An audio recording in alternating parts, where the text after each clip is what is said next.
Béni soit le nom du Seigneur.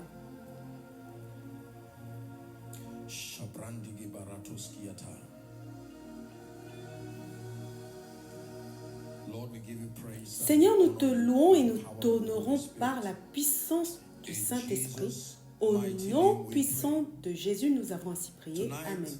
Ce soir, nous allons explorer le sujet de la sagesse. C'est un thème important auquel j'accorde une grande valeur, non seulement parce que j'ai vu les bénéfices et la valeur qu'il apporte dans ma vie et dans celle d'autres personnes qui nous ont précédés, mais aussi parce que je crois qu'il a une grande contribution pour chacun. Permettez-moi donc de vous demander de prêter attention. C'est une discussion très simple ce soir, mais qu'elle ajoute foi à foi et grâce sur grâce à chacun au nom de Jésus. Nous allons examiner Daniel chapitre 12, verset 3. Ceux qui auront été intelligents, je vais discuter avec vous de la culture des hommes sages. Ceux qui auront été intelligents, c'est notre thème ce soir. Nous allons explorer la culture des hommes sages. Il est écrit, ceux qui auront été intelligents brilleront comme la splendeur du ciel. Et ceux qui auront enseigné la justice à la multitude brilleront comme des étoiles à toujours et à perpétuité. La Bible parle abondamment de la valeur de la sagesse pour aider les croyants à exceller dans leur marche de foi depuis l'Ancien Testament, à travers la vie de Jésus jusqu'au Nouveau Testament. On trouve des passages des Écritures qui décrivent à divers degrés la valeur de la sagesse. Souvent, la Bible va jusqu'à opposer la sagesse et la folie des hommes, soit par des paraboles, par des récits, soit par des expressions poétiques comme dans les Proverbes, l'Ecclésiaste ou les Psaumes. Donc, la Bible parle beaucoup de la sagesse. Elle appelle Dieu, par exemple, le seul Dieu sage, au roi éternel, immortel, invisible, seul Dieu sage. Elle décrit Dieu comme la source de la sagesse. La Bible nous montre aussi que la sagesse est accessible. Elle peut être rendue disponible aux saints et produire des merveilles dans leur vie si elle est reçue et activée par la foi. La Bible décrit plusieurs types de sagesse. Ce n'est pas notre sujet ce soir, mais pour poser les bases. La Bible distingue la sagesse divine et surnaturelle, appelée sagesse d'en haut, la sagesse terrestre, sensuelle, ce que l'on appelle le bon sens. Ensuite, la sagesse d'origine démoniaque, issue de la fraternité avec des esprits obscurs qui peut produire des résultats, mais qui va à l'encontre des desseins de Dieu. Ensuite, nous avons la sagesse scientifique, qui est le fruit de l'expérimentation et de l'apprentissage séculier. Encore une fois, nous avons la sagesse d'en haut, la plus élevée venant directement de Dieu, la sagesse sensuelle, le bon sens, l'instinct, issu du bon usage de l'intelligence. Nous avons la sagesse scientifique, issue de la connaissance séculière. Et enfin, nous avons la sagesse démoniaque, fruit de l'association avec des esprits ténébreux qui peut sembler efficace, mais ne produit pas la gloire de Dieu. Mais ce soir, je veux aborder un autre angle. La Bible utilise plusieurs paramètres pour définir ou décrire les sages et les insensés. Elle nous montre que les habitants de la terre peuvent être catégorisés en deux groupes.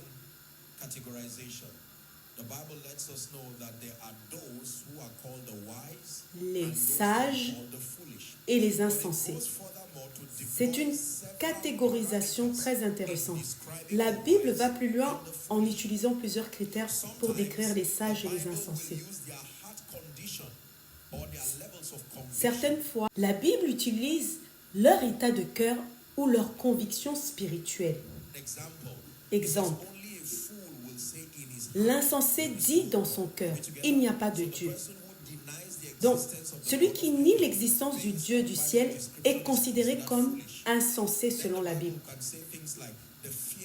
Autre exemple, la crainte de l'Éternel. Et enfin, la Bible utilise leurs résultats pour distinguer les sages des fous. Parfois, la Bible utilise les résultats dans la vie d'une personne pour montrer si elle est sage ou insensée. Louez le nom du Seigneur. Est-ce que quelqu'un apprend ce soir? Veuillez prier en esprit pendant 1 minute. Puis nous allons commencer à parler en nous appuyant sur le thème de ce soir. Béni soit le nom du Seigneur.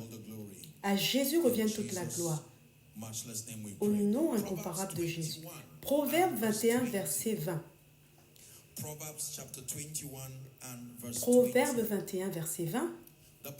La Bible dit, il y a des trésors précieux et de l'huile dans la demeure du sage, mais l'homme insensé les engloutit.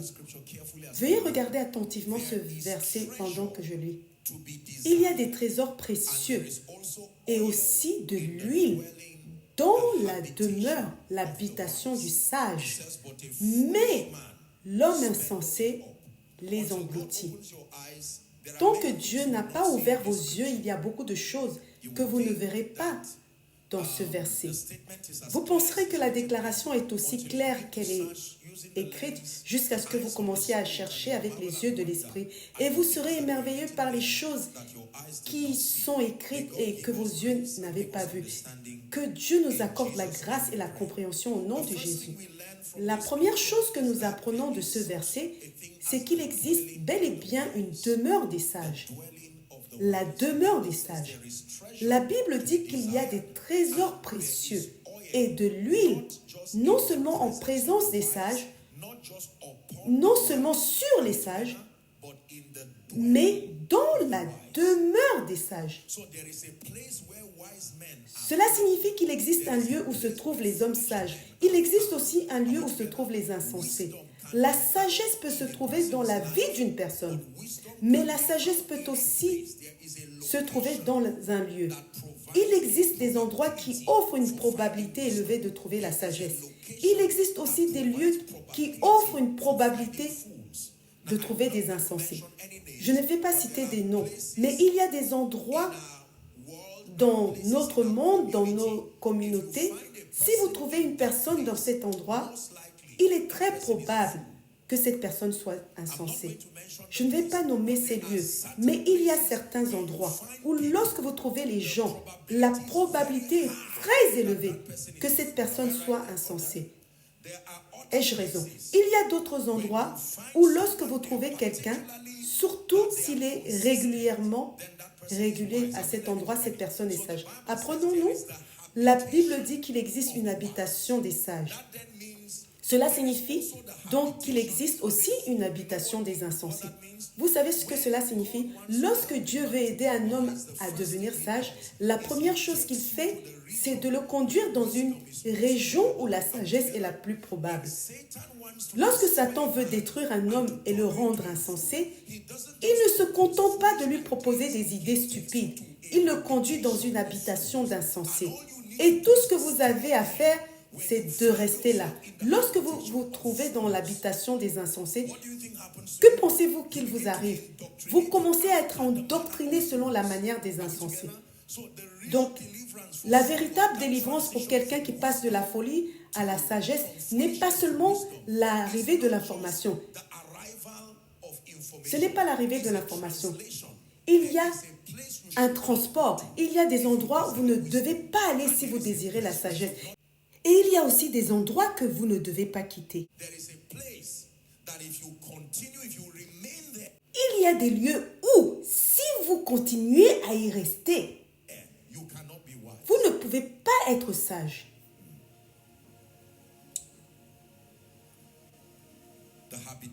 La demeure ou l'habitation des sages. Donc, la Bible dit,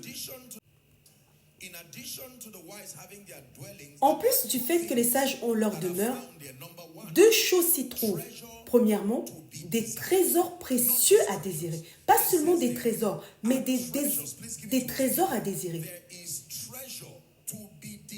Des trésors à désirer dans la demeure des justes. Cela signifie que chaque fois que vous entrez dans l'habitation ou la demeure des sages, il y a certains éléments, certaines choses dans ce lieu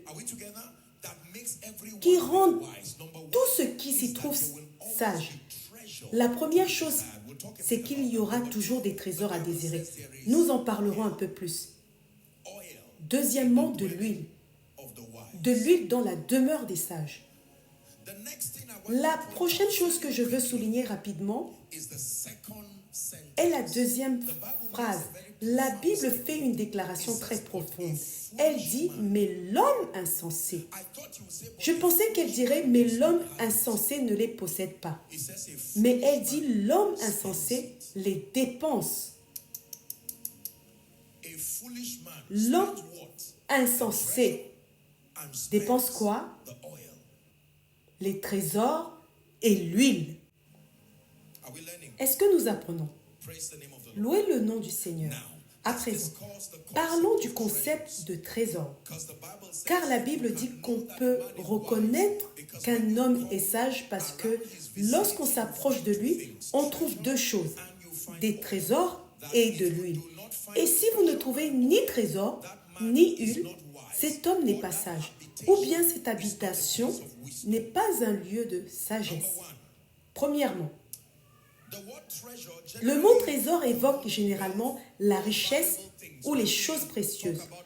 Quand on parle de trésor, les femmes comprennent facilement à cause de leur affinité avec les belles choses comme l'or, les bijoux. Les hommes comprennent aussi, mais en général, ils comprennent surtout l'argent, les billets, les actifs, les documents de valeur. Mais les femmes comprennent très bien les trésors. Car une femme qui réussit a souvent une petite boîte où elle cache toutes sortes de choses, de l'or, des bracelets, et selon leur valeur, elle peut créer plusieurs couches pour les dissimuler. Parfois, elle les cache comme si elle ne comptait jamais les ressortir. Donc la Bible dit qu'il y a des trésors, des choses précieuses, des choses qui prennent de la valeur. Voici la définition générale. Quand on dit qu'une chose est un trésor, cela signifie premièrement, il y a de la richesse en elle ou liée en elle. Deuxièmement, elle est précieuse, significative, précieuse. Troisièmement, elle a le pouvoir d'augmenter en valeur. Quatrièmement, elle peut faire croître la valeur de son possesseur.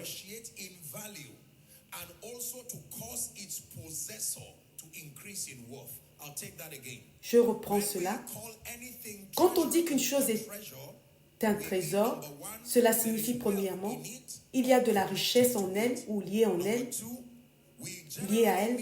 Deuxièmement, elle est précieuse, significativement précieuse. Troisièmement, elle a le pouvoir d'augmenter en valeur. Augmenter en valeur. Quatrièmement, elle peut faire croître la valeur de son possesseur. Exemple, si une femme achète un bijou en or,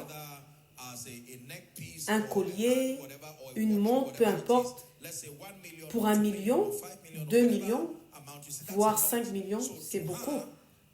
Donc, pour elle, c'est un juste titre, c'est un trésor. Pourquoi? Premièrement, il y a de la richesse, elle peut le vendre.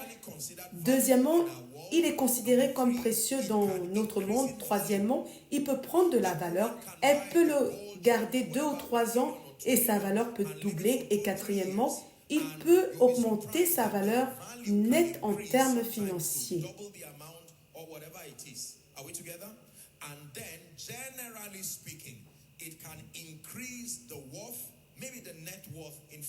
Donc, il peut augmenter sa valeur nette en termes financiers. Tout ce qui passe ce test peut être qualifié de trésor. C'est tout ce qui est lié à la richesse, précieux, qui peut prendre de la valeur et augmenter la valeur de son possesseur.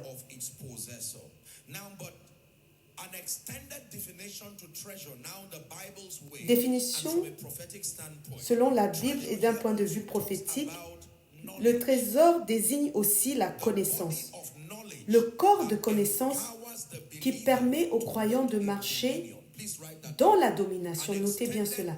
Une définition étendue du trésor selon la Bible, c'est le corps de connaissance qui permet aux croyants de marcher dans la domination.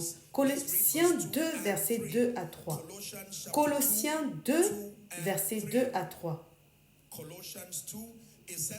Il est écrit, afin qu'il ait le cœur rempli de consolation, qu'il soit uni dans l'amour et enrichi d'une pleine intelligence pour connaître le mystère de Dieu, savoir Christ, en qui sont cachés tous les trésors de la sagesse et de la connaissance. En qui sont cachés tous les trésors de la sagesse et de la connaissance. Et ces trésors sont cachés en Christ. Des trésors de sagesse et de connaissance. Donc la sagesse et la connaissance sont aussi considérées comme des trésors dans la Bible. Cela ne concerne pas seulement les choses matérielles comme l'or, tout ce que nous considérons de précieux, mais aussi la connaissance spirituelle. Et la Bible dit que vous trouverez toujours des trésors à désirer dans la demeure des sages. Chaque fois que vous entrez dans un lieu, pour vérifier s'il s'agit de la demeure des sages, cherchez les trésors. Si vous trouvez le trésor de la connaissance, un corps d'information capable de transformer quelqu'un pour marcher dans la victoire et la domination, alors c'est la demeure des sages. À présent, examinons l'huile très rapidement. Si vous apprenez, dites Amen. Dans les Écritures, l'huile est généralement un symbole de l'onction. Chaque fois qu'on parle de l'huile dans la Bible, cela fait référence à l'onction. Mais dans ce cas précis, j'ai longtemps pensé que cela se limitait à l'onction jusqu'à ce que je prenne le temps d'étudier cela moi-même. La Bible ne parle pas seulement de l'huile comme étant l'onction. Elle parle du processus global d'intimité qui finit par produire l'onction. Donc l'accent n'est pas seulement mis sur l'onction elle-même, mais sur le processus qui y mène.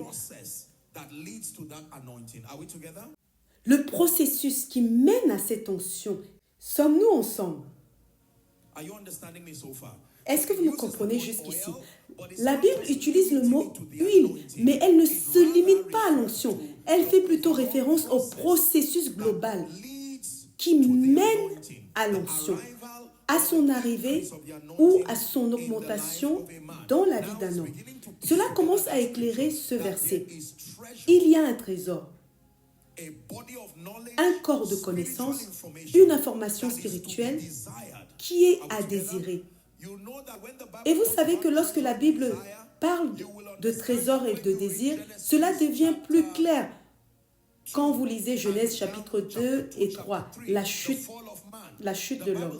La Bible dit que lorsque la femme vit que l'arbre, souvenez-vous, c'était l'arbre de la connaissance du bien et du mal, était désirable pour rendre sage, elle le prit. Donc, ici on parle bien de connaissance.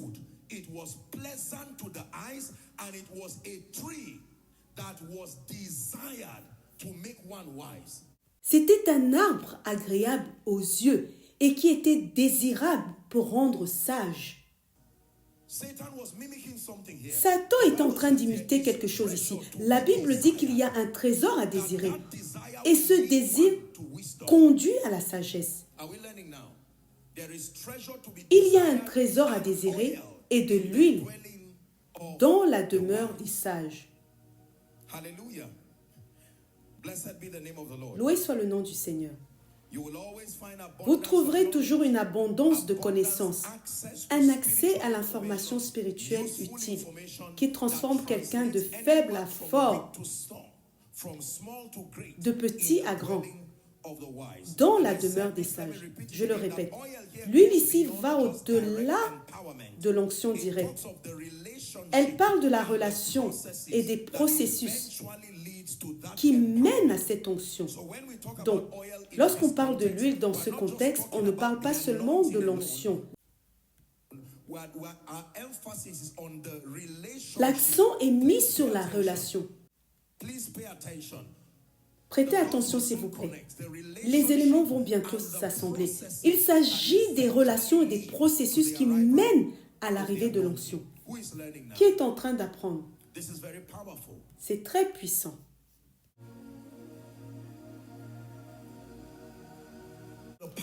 Allons maintenant à la parabole des 10 vierges dans Matthieu 25. Il y a quelque chose que je veux vous montrer. Nous commençons notre lecture au verset 1. Ayant posé tous ces fondements, ne perdez pas de vue ce que nous avons discuté. Nous allons aborder un enseignement que Jésus lui-même a donné. Il a parlé des mystères du royaume à travers des paraboles. Et l'une de ces paraboles est celle des 10 vierges. Alors, le royaume des cieux sera semblable à 10 vierges qui prirent leur lampe. Faites attention. Elles prirent quoi? Leur lampe.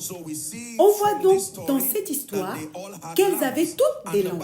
Et la Bible dit qu'elles sortirent à la rencontre de l'époux. C'est très intéressant. La Bible ne mentionne pas l'huile ici. Elle dit qu'elles prirent leur lampe. Cela signifie que chaque lampe contenait une certaine mesure d'huile, car il n'est pas fait mention qu'elles ajoutèrent de l'huile. La mention de l'huile concerne les vases qu'elles portaient en supplément. Il est donc raisonnable de suggérer que ces lampes contenaient déjà de l'huile. Elles sortirent et elles sortirent à la rencontre de l'époux.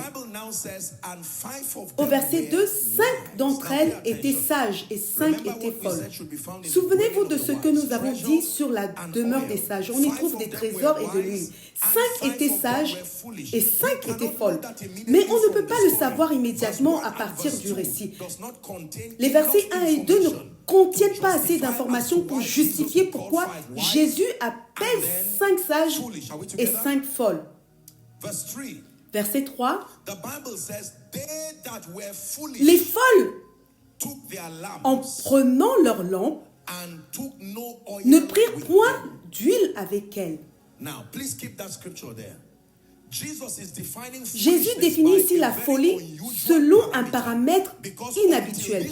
Jusqu'à cette histoire, nous savons que la folie est souvent le produit de décisions inférieures.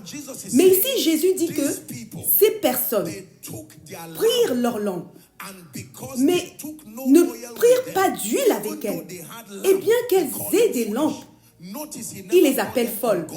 Remarquez qu'il ne les appelle pas impies, ni méchantes, mais folles. Pour le contexte, elles étaient toutes vierges. Il est donc juste de dire, selon le langage biblique, que cela se passe parmi les croyants. Nous ne parlons pas de ceux qui sont en dehors du troupeau.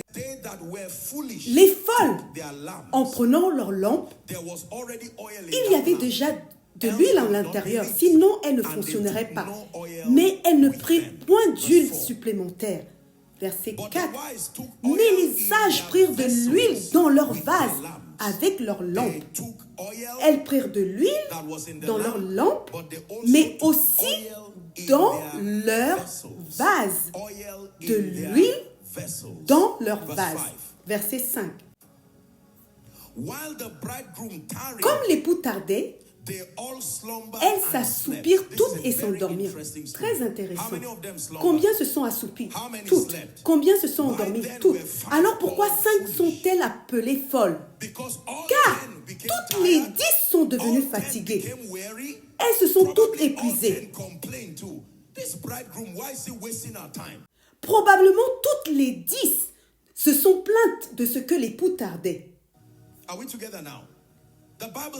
La Bible dit qu'elles se sont toutes assoupies. On pourrait penser que cette information est inutile dans le récit. Pourquoi Dieu laisserait-il une telle information au milieu de l'histoire?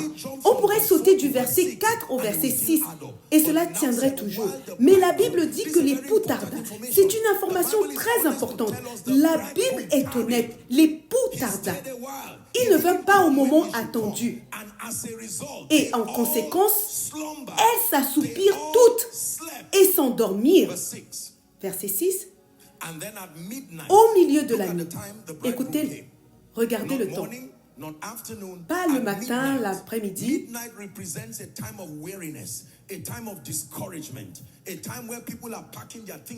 Minuit représente un moment de fatigue, de découragement, un moment où les gens commencent à ranger leurs affaires. La Bible dit qu'à minuit, un cri se fit entendre. Voici l'époux. Allez à son rencontre. Verset 7. Alors, toutes ces vierges se réveillèrent et préparèrent leurs lampes. Toutes préparèrent leurs lampes. Verset 8. Et les folles dirent aux sages. C'est là que le sujet des sages et des folles entre en jeu. Et les folles dirent aux sages, donnez-nous de votre huile, car nos lampes s'éteignent. Nous avons des lampes, mais nous n'avons pas d'huile supplémentaire. Et maintenant que nous devons aller à la rencontre de l'époux, nous allons entrer dans les ténèbres, car il n'y a pas d'huile pour alimenter la lampe. Car il n'y a pas d'huile pour alimenter nos lampes, et nos lampes s'éteignent. Verset 9. Les sages répondirent, non, de peur qu'il n'y ait pas assez pour nous et pour vous. Allez plutôt chez ceux qui en vendent et achetez-en pour vous. Même si elles suivirent le conseil des sages, la Bible dit que pendant qu'elles allaient en acheter, ce qui signifie qu'elles avaient les ressources pour le faire. L'époux arriva et celles qui étaient prêtes entrèrent avec lui dans la salle des noces et la porte fut fermée. Plus tard, les autres vierges vinrent et dirent, Seigneur, Seigneur, ouvre-nous. Verset 12, mais il répondit, en vérité, je vous le dis, je ne vous connais pas. Veillez donc, car vous ne savez ni le jour ni l'heure où le Fils de l'homme viendra.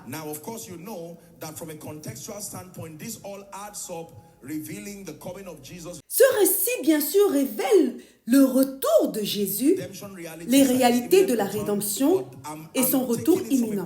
Mais ici, nous l'abordons sous un angle prophétique pour enseigner quelque chose sur la sagesse. La parabole des 10 vierges montre que toutes avaient des lampes, mais certaines anticipèrent un possible retard et prirent de l'huile supplémentaire. Elles ont donc anticipé un possible retard et elles ont pris de l'huile supplémentaire.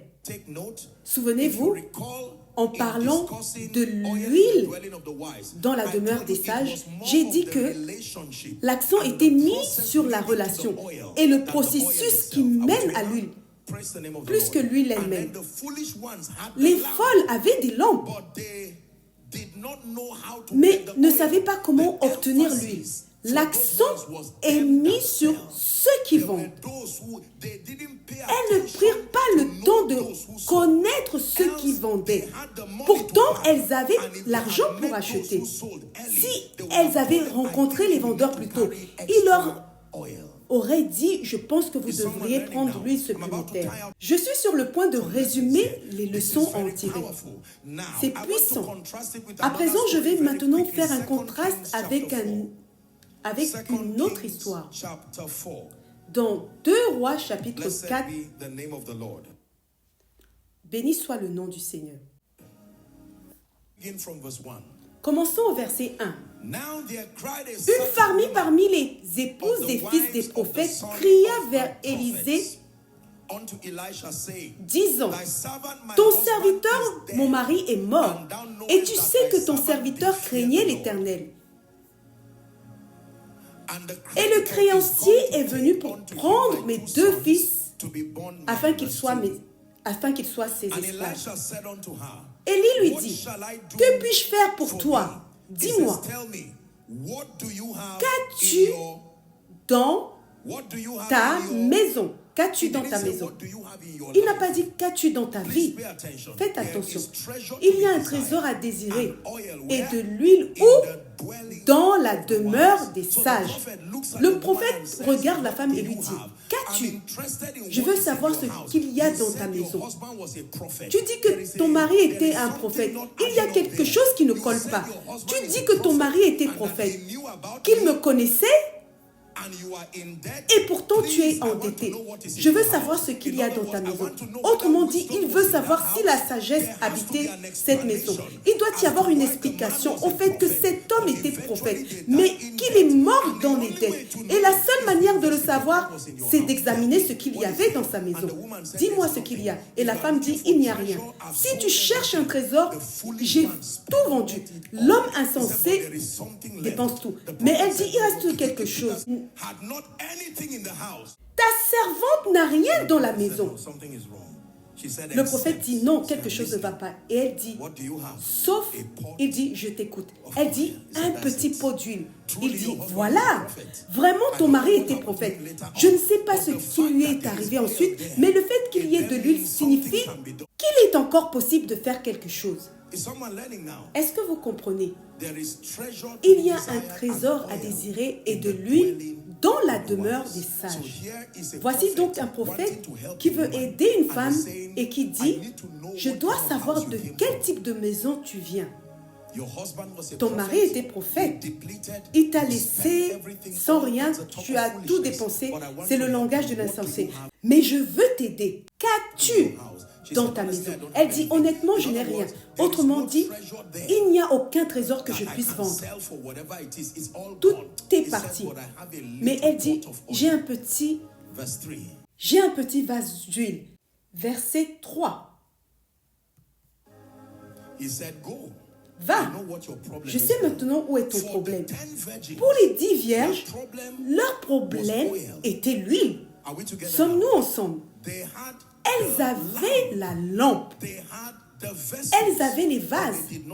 Mais elles ne savaient pas comment accéder à l'huile. Pour cette femme, l'huile n'était pas le problème. Écoutez bien. Sommes-nous ensemble? L'huile n'était pas le problème. Il y avait déjà de l'huile. Peu importe la quantité, il y avait de l'huile. Son problème, c'était les vases.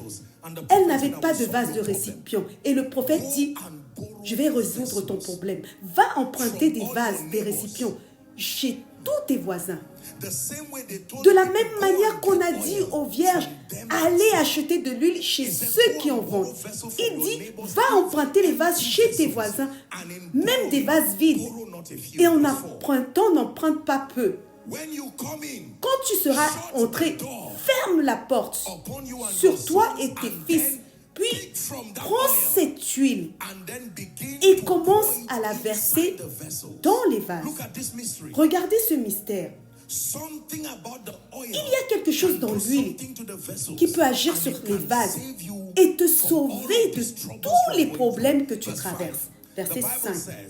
La Bible dit, nous allons bientôt résumer. Elle partit de chez lui, ferma la porte sur elle et ses fils qui lui apportaient les vases et elle versa. Verset 6.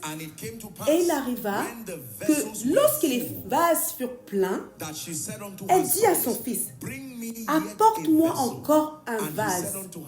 Mais il lui répondit, il n'y a plus de vase. Et l'huile s'arrêta. Regardez, soyez attentifs.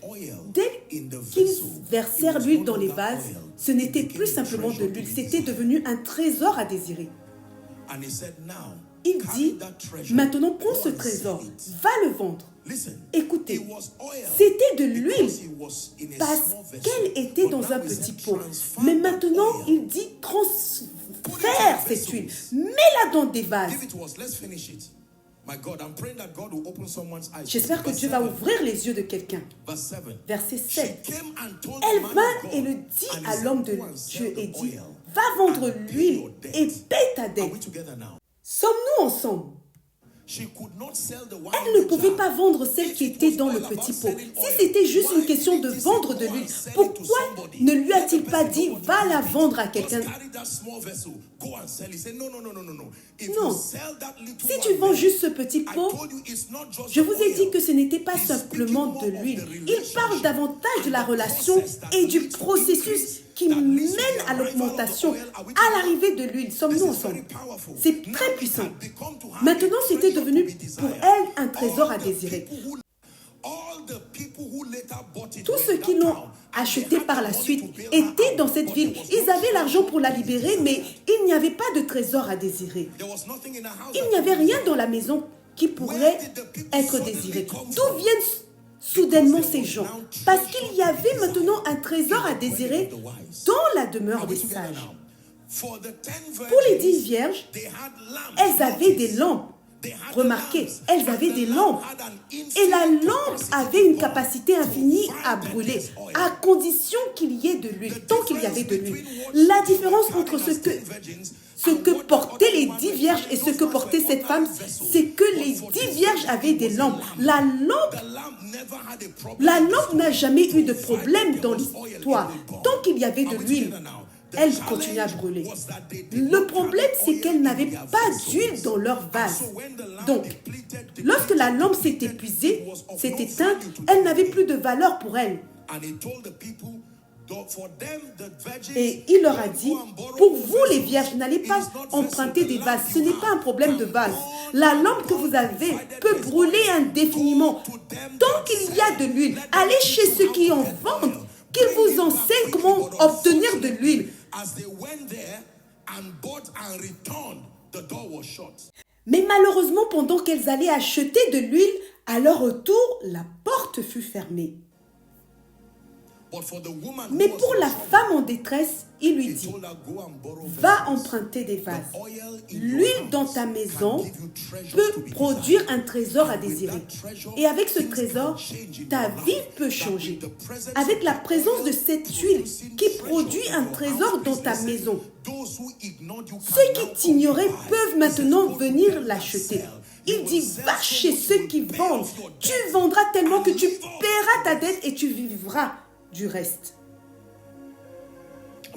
Je suis sur le point de faire ressortir un message très puissant. Peu de gens ont une condition pire que cette femme. Premièrement, la Bible dit qu'elle a perdu son mari. Vous savez ce que cela signifie? Très probablement, son mari était celui qui lui donnait la direction divine. Elle était perdue dans la vie. L'homme était prophète. Et pourtant, il est mort. Deuxièmement, la Bible dit qu'elle avait 2 fils. Les seuls fils qui pouvaient l'aider, les créanciers voulaient les prendre. Je soupçonne que les gens qui ont acheté cette huile étaient ces mêmes créanciers. Je soupçonne cela. Car les créanciers étaient évidemment des gens riches. Et parce qu'elles ne pouvaient pas payer la dette, ils allaient prendre ses enfants. Même si la Bible ne le dit pas explicitement, il est écrit « va vendre ». Who do you think will be the first the woman will call? Hey, don't harass my children again. Qui pensez-vous qu'elle allait appeler en premier? Ses créanciers. Hey, arrêtez d'harceler mes enfants. I now have treasure to be desired. Are you interested? J'ai maintenant un trésor à désirer. Êtes-vous intéressé? Je suis sûre qu'il se moquerait d'elle en riant, mais qu'elle dirait « Venez chez moi, ma maison a changé, c'est désormais la demeure des sages. Il n'y a pas simplement de l'huile, mais aussi un trésor à désirer. » La Bible dit que lorsqu'ils sont venus, elle a vendu l'huile, ce trésor, et elle a vécu du reste pour le reste de sa vie. Vous voyez, unraveled by the spirit of revelation. Les mystères du royaume, je vais vous enseigner quelque chose. Les mystères du royaume doivent être dévoilés avec l'esprit de révélation. If not, you will Sinon, look at it as story Sinon, vous les lirez comme de simples histoires and never et vous understand ne what the Bible is comprendrez saying. jamais ce Many que la of you Bible have read dit. these Beaucoup stories d'entre and you vous are just ont lu happy, ces histoires but I'm opening you up et vous êtes to simplement the content. mysteries. Mais je This vous is what it ouvre means maintenant to au have the mystère. spirit of C'est cela, revelation. avoir You can l'esprit de draw out révélation. a Vous pouvez mystery extraire from a un story. mystère d'une histoire, Sometimes an parfois unconnected story, même d'une histoire and then sans you lien with apparent. it, Et you avec ce form a mystère, weapon of vous victory formerez that une arme puts de you in a victoire vantage qui vous position placera to dans win. une position de Are we domination. together now? Almost everyone Presque who is a tout le monde believer has ici, read these en tant que stories. croyant, The a story lu of ces the wife histoires. of the sons of the L'histoire de la prophet, femme, and du then fils du of the prophète virgins, and et then celle just des read and vierges. say, wow, Et nous good les lisons Bible simplement en story. disant, waouh, But the belle things that histoire are biblique. written Mais aforetime, the les Bible choses says, qui ont été they are écrites written auparavant, for our la learning, Bible dit qu'elles so ont that été we écrites pour find notre instruction, afin que nous together now? trouvions Praise the name of l'espérance. the Lord. This is very powerful. C'est très puissant. They that be wise. Ceux qui auront été So the intelligents. wife of the sons of La the femme du prophet fils du had prophète oil, avait de l'huile, but did not have mais any vessel. pas de vase. What did she do? Qu'est-ce qu'elle a fait? She was mandated by the prophet Elle reçut l'ordre du prophète and borrow d'aller vessels. emprunter I want des to vases. ask you a question. Je vais vous poser une question. Si vous étiez à la place de cette femme et que je viens en tant que prophète et vous dis, va emprunter des vases, comment emprunteriez-vous ces vases? Premièrement, j'espère que vous savez que cette femme était très probablement effrayée car les créanciers étaient déjà en train de venir. Et pourtant, il lui dit, va emprunter des vases. Question, je pensais que c'était justement parce qu'elle était endettée qu'elle était dans cette situation. Et maintenant, le prophète dit d'aller emprunter. Mais à qui? Si cette femme frappait à votre porte et disait, s'il te plaît, prête-moi un vase, avez-vous une garantie qu'elle va vous le rendre? And he warned her. He said, don't borrow a few, borrow a lot of vessels. Va emprunter des vases. Et il l'avertit, n'emprunte pas peu, emprunte beaucoup de vases. And then you will Et do ensuite, something tu with feras that quelque oil. chose avec cette huile. And the union Et between l'union that oil entre and cette that huile et vessel ces vases will form a formera treasure un to be trésor à desired. désirer. And with it you will Et avec come cela, out tu of sortiras poverty, de la pain, pauvreté, lack, de la and douleur, you'll be du able to manque. live in peace. Et tu pourras You and vivre your en paix, children. toi et tes enfants. If you're following so far, Si shout vous a suivez loud jusqu'ici, amen. criez un amen retentissant. Now, ladies and gentlemen, À présent, look at me. écoutez-moi. Most people La plupart des gens ne savent pas que that you're excelling, leur you're succès, being anointed, leur onction, you're being valuable, leur valeur, you're being enlightened, leur illumination begins first and commence foremost. d'abord I par want us to une reverse chose. the story Je veux qu'on inverse of this l'histoire de wife cette of the femme sons of the du fils prophet. du prophète. I hope you know, J'espère que and vous I- savez, this et I je le believe, crois, that que even when même, her que husband was alive, même lorsque son that mari oil était was encore there. en vie, cette huile était là. That oil was there. Cette huile With était là, capacity, avec une most capacité. likely, even though the Très, Bible does not record très it. probablement, même I si la can Bible ne l'a suggest pas dit, safely je that peux that man suggérer probably died of raisonnablement que depression, cet homme died of est trouble, probablement died mort of de la all kinds of dépression, embarrassment. de You are a troubles, prophet, d'embarras. but you are not able Tu to es pay prophète your et pourtant tu ne peux bills. pas And the payer tes oil factures. always Tout says ce that temps, I cette have huile the criait, power to set you free. j'ai le pouvoir de te libérer. I have the power to create J'ai treasure le in your pouvoir house, de créer but un you trésor don't dans pay ta attention maison. to the Mais oil ils n'ont pas till he prêté died. attention à The cette man huile was in jusqu'à ce trouble. qu'il It was meure. the La prophet femme who était en helped her détresse. see C'est le that prophète in your qui very l'a aidé à house voir que there dans is sa maison, something you can il y avait engage quelque in chose that qu'elle can pouvait bring you activer out. pour s'en Are we sortir. together?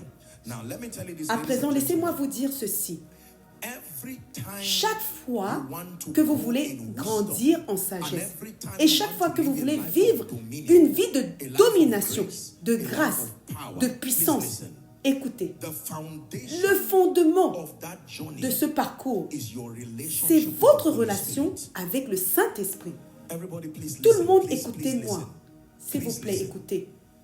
Your relationship Votre with the Holy relation Spirit avec le Saint-Esprit is what will give est ce qui donnera de la even to your Bible pertinence study. même à votre étude Is biblique. what will give C'est ce qui donnera de la to pertinence everything at à work in tout your ce life. qui The fonctionne dans anointing votre that vie, eventually l'onction comes qui to your viendra life, sur votre your vie, level of votre niveau spiritual d'illumination illumination that will spirituelle make qui the fera que les nations nations desire you. vous désireront. Now, here's how most Voici people comment la do it. plupart des gens s'y prennent. They want Ils veulent être grands. Ils veulent être oints, être précieux. Ils veulent être des trésors, que les nations les réclament. Mais la manière dont ils s'y prennent, c'est en poursuivant des connexions vaines, en poursuivant des choses. Ils pensent qu'avec la force humaine, avec le bras de la chair, ils pourront accomplir ces choses. Oh, peux-tu m'élever? Peux-tu me recommander? Peux-tu m'ouvrir des portes? Mais ils ne savent pas que ce n'est pas ainsi que cela fonctionne dans le royaume. La première chose à faire, c'est de régler la question de l'huile. C'est ce que le prophète a fait avec la femme. Oublie ta situation. Tu as le pouvoir de tout changer. Mais commence par ta relation. Prends conscience que cette petite huile dans ta maison, si tu peux l'activer, si tu peux te connecter à cette huile, elle peut devenir la base. Elle devait accorder de la valeur à cette huile. Ce n'est pas simplement que l'huile s'est multipliée, c'est qu'elle a accepté la parole du prophète et accordé de la valeur à cette huile. Cette huile-là n'est pas simplement l'onction. Cette huile est une typologie d'une relation fonctionnelle avec le Saint-Esprit. Si tu n'as pas une relation fonctionnelle avec le Saint-Esprit, tu ne pourras jamais accéder à la sagesse qui vient d'en haut. Il y a certaines possibilités qui resteront étrangères à ta vie tant que tu n'accordes pas de valeur au Saint-Esprit. Tu n'as pas de travail, je suis d'accord. Personne ne te connaît, tu n'as pas de renommée. Il n'y a aucun trésor à désirer. Mais tout commence par le fait d'accorder de la valeur à ta relation avec le Saint-Esprit. Lorsque tu commences à entretenir une relation avec le Saint-Esprit, voici ce qui commence à se produire. Parfois, tu n'as même pas besoin d'aller emprunter des vases. C'est toi le vase qui commence à s'élargir. Tu commences à t'élargir jusqu'à une capacité où le trésor devient en toi. Il n'est pas toujours nécessaire d'aller chercher des vases externes. Parfois, tu dois être ce vase toi-même qui s'élargit dans le lieu de communion avec le Saint-Esprit jusqu'à ce que cette huile commence à être versée en toi, déversée en toi. Le mystère, c'est que la Bible ne dit jamais que ce petit pot d'huile a été épuisé. Il remplissait les autres et pourtant, il n'a pas été vidé. Ce n'est pas une huile ordinaire. Ta relation avec le Saint-Esprit. Il y a des gens qui désirent la puissance. Mais ce qu'ils font, c'est d'aller directement chercher quelqu'un qui a l'onction de guérison et dire « Transmets-moi cette onction. Je ne me soucie pas de la relation. Je veux juste lire un livre sur la prospérité. Je veux juste faire ce qu'il faut pour être grand. » Je te le dis, c'est une grosse erreur que beaucoup de gens commettent. Le chemin vers la grandeur, la sagesse commence lorsque tu reconnais la valeur du Saint-Esprit dans ta vie. La valeur de la communion, la valeur de demeurer avec lui, la valeur de la prière. Les gens peuvent ne pas t'aimer au début, mais continue simplement avec lui. Le Saint-Esprit est celui qui fait des trésors à partir des hommes. Il n'y a pas d'autre moyen d'être précieux. Tu peux être éduqué autant que tu veux, mais dans le monde des hommes, rempli de sentiments, personne ne te désirera. C'est lui qui apporte la beauté et la gloire à une vie ordinaire. Lorsque tu demeures avec lui, lorsque tu marches avec lui, pas étonnant que la reine Esther, je ne suis pas sûre qu'elle soit née belle, mais lorsqu'il fut temps pour elle de se présenter devant le roi, Hegai lui dit, écoute-moi, je peux te donner quelque chose, prends-le dans ta chambre, c'est une petite huile que je vais te donner, tu n'as qu'à l'appliquer chaque jour, interagis avec cette huile. C'est tout ce que tu dois faire. Présente-toi devant le roi. Il n'a pas besoin de ton anglais, il n'a pas besoin de ton français, des sentiments. Tu peux interagir avec cette huile. Tu deviendras une reine. Ceux qui auront été intelligents brilleront comme la splendeur du ciel. Écoutez-moi, la plupart des personnes que vous célébrez aujourd'hui n'ont pas commencé avec la connaissance. Elles ont commencé avec la communion. C'est la communion qui les a poussés vers la connaissance. La connaissance les a poussés vers la foi. La foi les a poussés vers la gloire. Est-ce que vous voyez maintenant? Mais ce que la plupart des gens font, c'est qu'ils négligent leur relation avec le Saint-Esprit et se concentrent uniquement sur l'acquisition de la connaissance intellectuelle.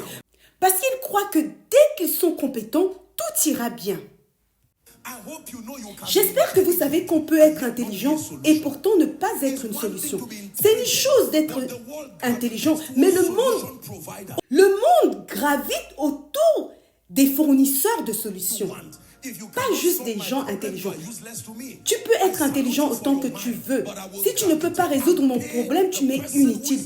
Je te salue pour ton esprit, mais je vais me tourner vers celui qui apporte des solutions. Beaucoup de gens se vantent de leur intellect. Je ne suis pas contre cela. Il y a une place pour l'intelligence. Mais il y a beaucoup de gens intelligents qui ne peuvent pas résoudre des problèmes de notre monde. Qu'as-tu dans ta maison? Lorsque Dieu veut t'aider, laisse-moi te dire ce qu'il fait. Il te conduit dans la demeure des sages. Dès que tu arrives dans la demeure des sages, il y a deux choses que tu dois chercher: l'huile et le trésor.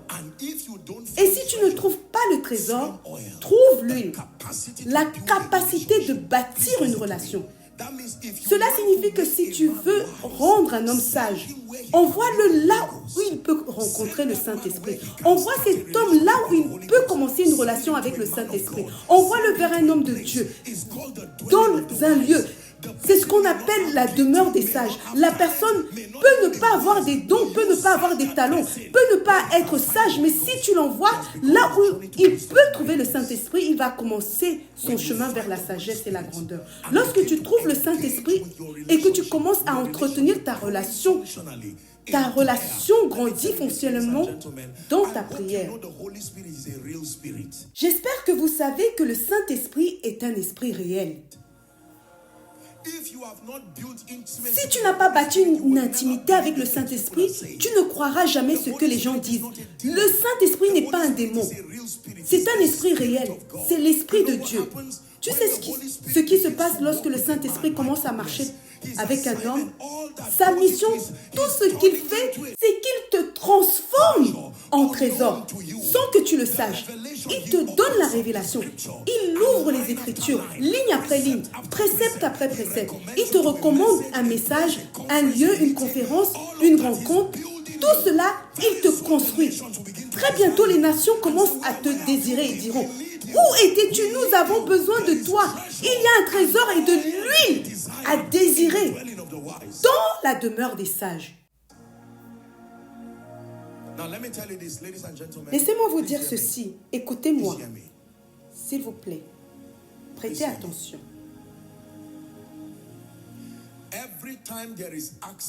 Chaque fois que vous avez accès à l'huile, c'est-à-dire à l'onction, à la présence du Saint-Esprit, mais que vous continuez à lutter, c'est un problème de capacité. Il faut bâtir votre capacité spirituelle. Permettez-moi d'apporter un équilibre très important à présent.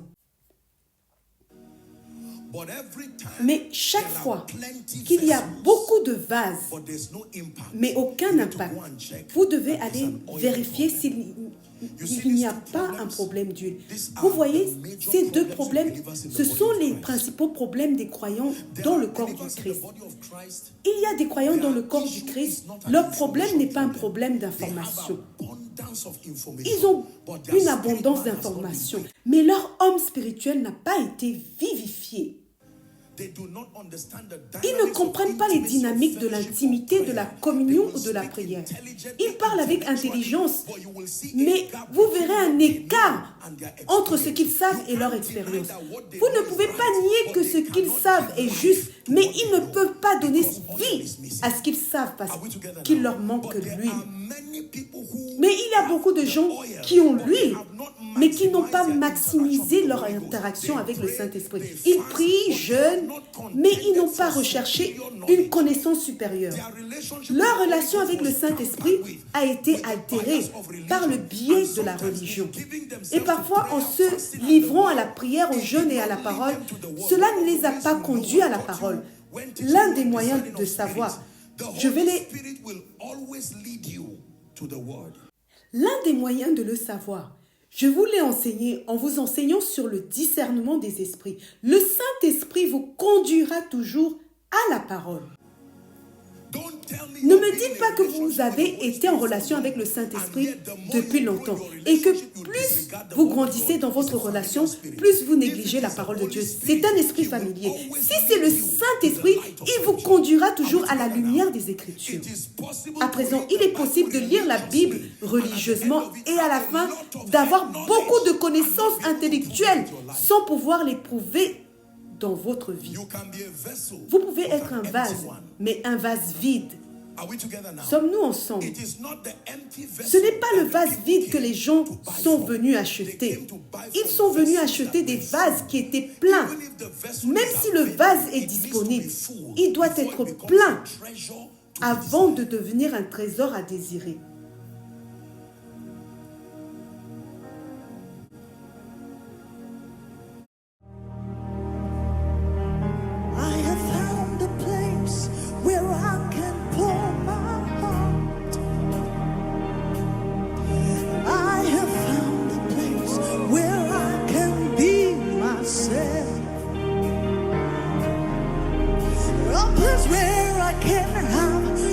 Secrets to hide,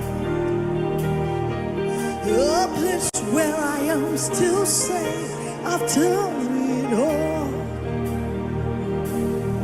I have found a place where I can pour my heart.